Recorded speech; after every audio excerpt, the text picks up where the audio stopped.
بسم اللہ الرحمن الرحیم۔ ناظرین السلام علیکم، میں ہوں آپ کا میزبان صابر شاکر وفاقی دارالحکومت اسلام آباد سے کچھ تازہ ترین اطلاعات اور اہم خبریں آپ سے شیئر کرتے ہیں۔ انتہائی اہم خبر، اندر کی خبر آپ سے شیئر کروں گا کہ خاص طور پہ سپریم کورٹ پہ حملہ آور ہونے سے پہلے سپریم کورٹ کا آنریبل ججز کو نشانہ بنانے سے پہلے اور ان کو دھمکیاں اور ان پہ کیچڑ اچھالنے سے پہلے کیا ہوا، ایک ملاقات کی گئی اور ملاقات میں کیا پیشکش کی گئی اور اس ملاقات کے نتیجے میں امید کیا تھی اور ہوا کیا، اور اس کے بعد پھر یہ سارے کا سارا پولیس پروپیگنڈا شروع ہو گیا۔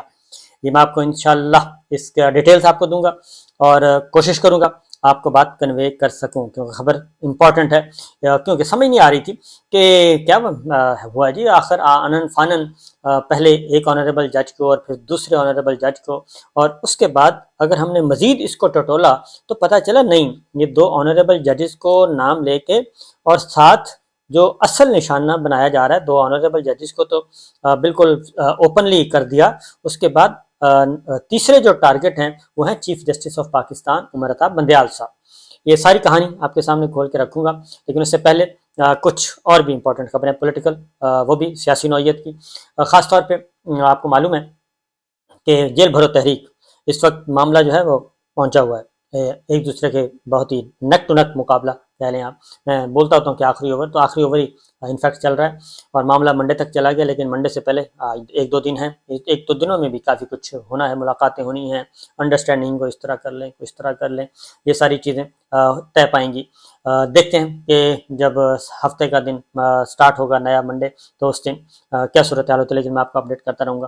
بہرحال اس وقت جیل بھرو تحریک جو ہے وہ اپنی کامیابی کی طرف چل رہی ہے اور یہ تنگ آ چکے ہیں، گورنمنٹ جو ہے یہ بہت زیادہ اپنے جو لائک مائنڈڈ ہیں ان کے ذریعے میڈیا ہاؤس اور ان کے ذریعے کوشش کر رہے ہیں کہ اس میں اس کا مذاق اڑایا جائے، اسے کہا جائے کہ بس یہ تو ناکام ہو گئی، لیکن ناکام نہیں ہوئی بلکہ یہ انتہائی کامیابی سے آگے بڑھ رہی ہے۔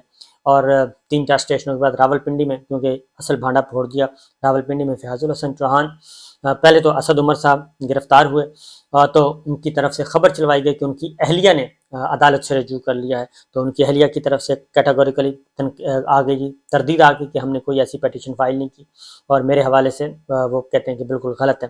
اس کے بعد پھر ایک اور خبر چلوائی گئی، ایک ماحول بنایا گیا کہ یہ گرفتاریاں بھی دے رہے ہیں، ضمانتیں بھی کروا رہے ہیں، تو اس پہ بھی زین قریشی، شاہ محمود قریشی صاحب کے بیٹے، انہوں نے کہا کہ نہیں، بالکل نہیں، ہم نہ ضمانت چاہتے ہیں بلکہ ہم چاہتے ہیں کہ آئین اور قاعدے کے مطابق ان کے ساتھ سلوک کیا جائے، اور جو ایک سیاسی قیدی کے حقوق ہوتے ہیں ان حقوق کا خیال رکھا جائے۔ ظاہر ہے بنیادی ضروریات ہے وہ فراہم کرنی ہوتی ہیں، کیونکہ وہ دوسرے قیدی تو ہیں نہیں، کوئی کرمنل کیسز میں تو گئے نہیں ہوئے۔ اسی طریقے سے فیاض الحسن چوہان صاحب کو جب گرفتار کیا گیا تو ان کے بارے میں بھی کہا گیا جی کہ وہ وین سے اتر گئے ہیں، لیکن پتہ چلا کہ ان کو اور ان کے ساتھیوں کو اتارنے کی پوری کوشش کی گئی، وہ نہیں اترے اور وہ اڈیالہ جیل ان کو پہنچا دیا گیا، اور ساتھ ہی ساتھ زلفی بخاری بھی اپنے کئی ساتھیوں کے ساتھ وہ بھی اس وقت زیر حراست ہیں، اور فیاض الحسن چوہان کہہ کے گئے ہیں کہ ہم نے ضمانت نہیں کروانی۔ تو یہ ایک ہر روز کوئی نہ کوئی ایک سٹیپ آگے جا رہے ہیں اور یہ تحریک بنتی جا رہی ہے، اور سیاسی جماعت جس کو سلیکٹرز اور سلیکٹڈ کہا جاتا تھا، وہ سارے دھبے جو ہیں وہ اس وقت دھل رہے ہیں اس کے، اور وہ حقیقی معنوں میں ایک سیاسی جماعت بننے جا رہی ہے، اور پولیٹیکل سٹرگل جس کو کہتے ہیں، سیاسی جدوجہد، وہ تمام لوازمات اب اس کے پورے ہو گئے ہیں، کندن بن رہے ہیں اس کے کارکن بھی۔ تو یہ چیز چل رہی ہے۔ اب آتے ہیں اصل معاملہ، سارا پلان کیا تھا؟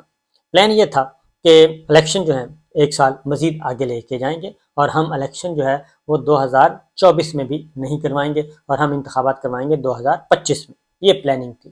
اور قومی اسمبلی کا، سندھ اسمبلی، یہ سب کو ہم ایک سال کے لیے ایکسٹینڈ کر دیں گے، یعنی اس کی ریزن کوئی اور ہے، میں آپ کو یہ بھی بتا دوں کہ یہ جو اگر الیکشن جولائی سے پہلے نہ ہوئے، اگر جولائی سے پہلے الیکشن نہیں ہوتے تو پھر یہ الیکشن جو ہیں وہ اکتوبر میں بھی نہیں ہوں گے، پھر واقعتاً پورا 2024 جو ہے وہ خاموشی سے گزارا جائے گا، اور یہ پلاننگ تھی ان کی، یہ کوشش بھی تھی، اس پہ یہ کام کر رہے تھے۔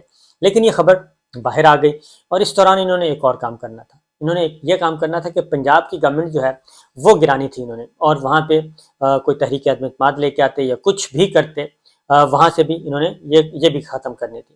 اس کو ختم کرنے کے بعد اگلا سٹیپ انہوں نے کیا کرنا تھا؟ پنجاب حکومت ختم کر کے چودھری پرویز الہی صاحب کو فارغ کرنا تھا اور آ جانا تھا خود، کیونکہ جب یہ بات ہو رہی تھی 5-6 لوگوں کو انہوں نے کہا تھا کہ ہم نے غائب کر دیا ہے، 186 نمبرز پورے نہیں ہوں گے اعتماد کا ووٹ پہ، اور جب اعتماد کا ووٹ پورا نہیں ہوگا تو پھر ہم آئیں گے اور رن آف الیکشن ہوگا. رن آف الیکشن میں پھر سمپل میجورٹی ختم ہو جاتی ہے, 186 کی ضرورت نہیں ہے. تو ان کے نمبر پورے تھے, وہ نمبر پورے کر کے بیٹھے تھے, لیکن وہ سارے کا سارا پلان جو ہے وہ چاپٹ ہو گیا اور وہ 186 نمبرز پورے ہو گئے. اور خان صاحب نے بالکل, چودھری پرویز الہی صاحب نے بھی اور خان صاحب نے بھی اس وقت سوچ رہے تھے کہ آخر ماجرا کیا ہوا ہے. تو ان دونوں کو علم تھا کہ یہ یہ آئندہ ہفتہ 10 دن کے اندر اندر یہ دوبارہ حملہ ور ہوں گے اور یہ ہمارے بندے سلپ, کیونکہ انہوں نے 4-5 آدمی تو سلپ کر دیے تھے, تو اس لیے انہوں نے پھر یہ کیا اور اسی لیے فوراً اسمبلی توڑ دی گئی. پھر انہوں نے ایک اور کام کرنا تھا, وہ یہ کرنا تھا کہ جیسے ہی یہ ہو جانا تھا, پنجاب پہ بھی اپنا کنٹرول ہو جانا تھا, پنجاب کی گورنمنٹ پہ ختم کر دینی تھی.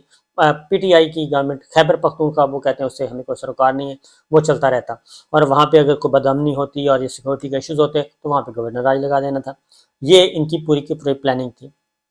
نمبر 1, پنجاب گورنمنٹ گرانا تھی, وہاں پہ واپس آنا تھا, خیبر پختونخوا میں گورنر راج لگانا تھا, اور جو مرکزی قومی اسمبلی ہے اور سندھ اسمبلی اور بلوچستان, ان میں پھر 1 سال کی ایکسٹینشن کرنی تھی باقی سب میں, اور ایکسٹینشن کر کے الیکشن کو لے کے جانا تھا 2025 میں.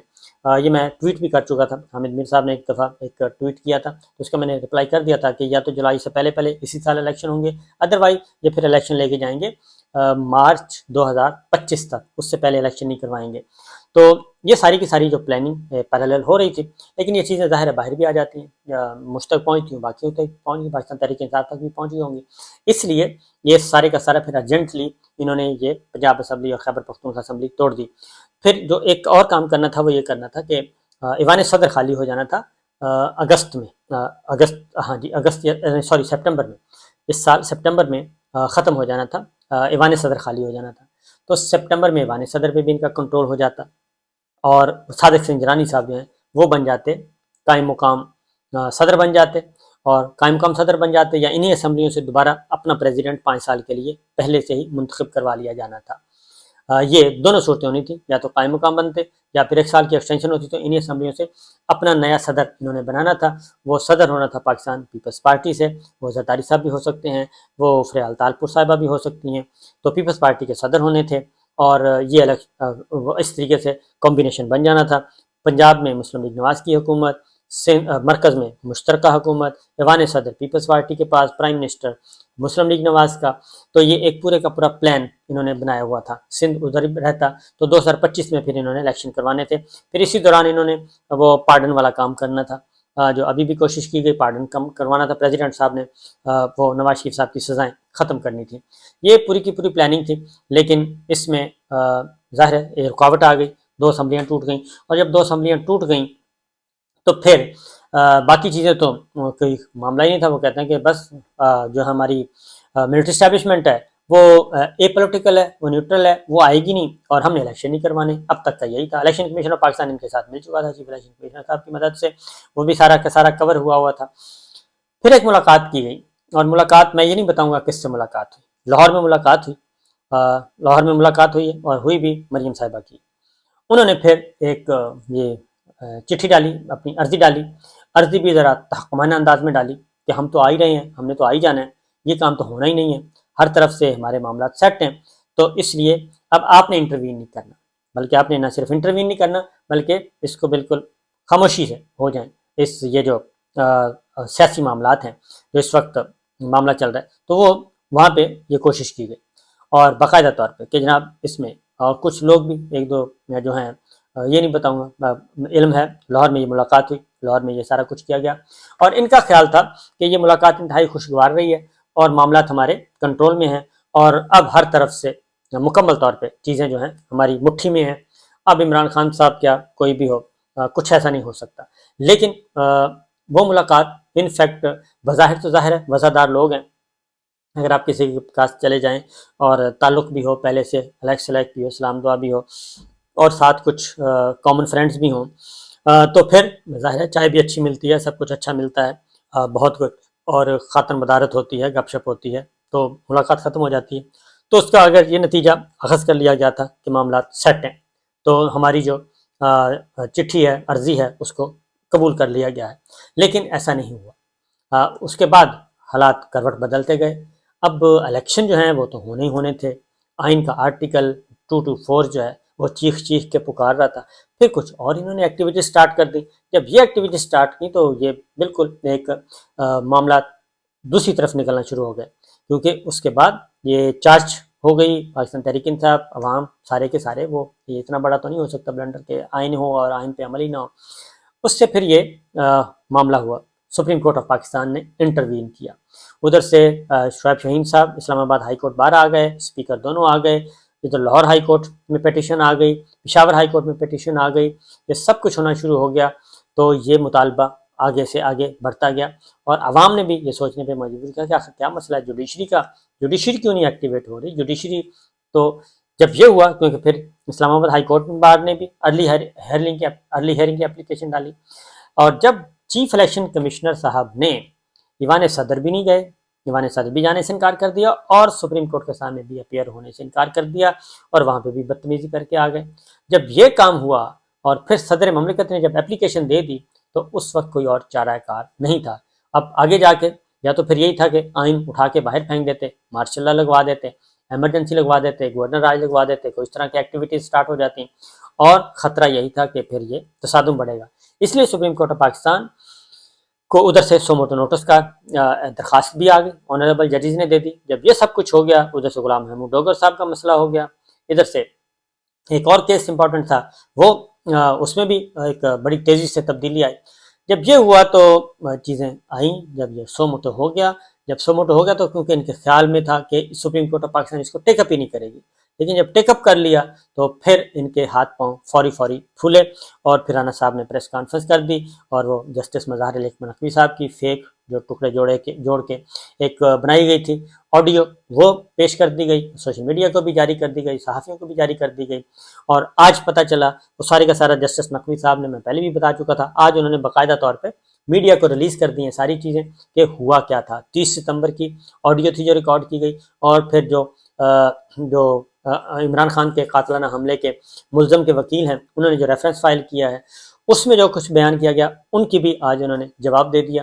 اور وہ سارے کا سارا آن دا ریکارڈ، اور ہر چیز ایف بی آر کے ریکارڈ میں موجود ہے، اسٹیٹ بینک کے ریکارڈ میں موجود ہے.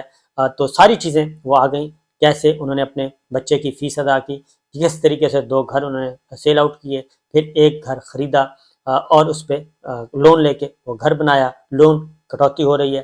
اپنے بچوں کی فیسیں جو گئیں وہ بھی اسٹیٹ بینک کے اور اپنے اکاؤنٹ سے گئیں، پراپرٹی بھی اپنے نام ہے. تو اتنا سارا سب کچھ تو وہ نقوی صاحب نے تو غبارے سے ہوا نکال دی ہے. اب میرا خیال ہے پاکستان بار کونسل کو اور وہ جو ایک وزیر اعظم ہاؤس میں ایک میٹنگ ہوئی تھی، کٹ ہوا تھا، وہاں پہ سارے پھر مل گئے تھے، تو ان کو بھی ذرا سوچنا چاہیے، وکلا تنظیموں کو بھی، بار کونسلز کو، وکلا تنظیموں کو نہیں بلکہ بار کونسل کو جو سیمی گورنمنٹ ہوتی ہیں ان کو بھی سوچنا چاہیے کہ یہ کس کھیل کا حصہ بننے جا رہے تھے. تو جسٹس نقوی صاحب نے ہر چیز بیان کر دی ہے. اس کے بعد جسٹس نقوی صاحب پہ حملہ ہوا پہلے دن، اور اس کے بعد جب یہ ہوا تو پھر جسٹس اعجاز الحسن صاحب پہ بھی ہو گیا، اور پھر تصویریں بھی دکھانا شروع کر دیں. جو سرگودا کی تقریر تھی وہ بنیادی طور پر تقریر تھی ان کو چیف جسٹس آف پاکستان کے لیے تھی، کیونکہ بینچ کس نے بنانا ہوتا ہے، اور سرگودا میں پھر ان کا نام لے کے کیا، اصل میں ان کو پریشرائز کر رہے تھے، اور جسٹس عمر عطا بندیال صاحب کو، چیف جسٹس پاکستان کو. تو یہ ساری چیزیں اس طریقے سے، یہ سارے کا سارا پلان جو ہے وہ ہو گیا فلاپ، اور اب 90 دن کے اندر الیکشن ہونے ہی ہونے ہیں، اور انشاءاللہ ضرور ہوں گے. کیونکہ اگر یہ الیکشن نہیں ہوتے تو پھر تو پاکستان کا آئین تو پھر نہ ہوا. اس کا مطلب ہے پاکستان میں آئین نام کی کوئی چیز نہیں ہے. پھر ایک اور جو خطرے کی گھنٹی جو سمیل آ رہی ہے، کیونکہ سازشی عناصر جو ہیں وہ کچھ بھی کر سکتے ہیں. پی ایس ایل 8 کے میچز ہونے تھے لاہور میں، تو لاہور کے میچز جو ہیں وہ پیسے مانگے نگران گورنمنٹ نے پی سی بی سے، نجم سیٹھی صاحب سے، سابق نگران وزیر اعلیٰ سے. موجودہ نگران وزیر اعلیٰ نے سابق نگران وزیر اعلیٰ سے پیسے مانگے کہ پی ایس ایل 8 کے میچز ہیں تو آپ سیکورٹی کے لیے ہمیں پرووائڈ کریں فنڈز. تو نجم سیٹھی صاحب نے، سابق وزیر اعلیٰ نے انکار کر دیا کہ وہ تو نہیں ہے، اور وہ میچ شفٹ کر رہے ہیں کراچی. تو یہ حسن اتفاق ہے، محض اتفاق ہے، کیا ہے، یا کوئی بڑا گیم پلان ہے؟ آخر کیا وجہ ہے کہ پی ایس ایل کے میچز جو ہیں وہ لاہور سے منتقل کرنے کی کوشش کی جا رہی ہے؟ میرا خیال ہے اس ایشو کو بھی ٹیک اپ کیا جائے گا. تو یہ پوری کی پوری پلاننگ تھی جو کہ ناکام ہو گئی، اور اب آنریبل ججز کو انہوں نے نشانہ بنایا. میرا خیال ہے کہ یہ سلسلہ بھی زیادہ دیر تک نہیں چلے گا. اور یہ بھی میں بتا دوں کہ اس بات کے بہت زیادہ امکانات موجود ہیں کہ یہ جو مریم صاحبہ نے سرگودا میں تقریر کی ہے اور آنریبل ججز کی تصویریں دکھا کے اور جو کچھ وہاں پہ انہوں نے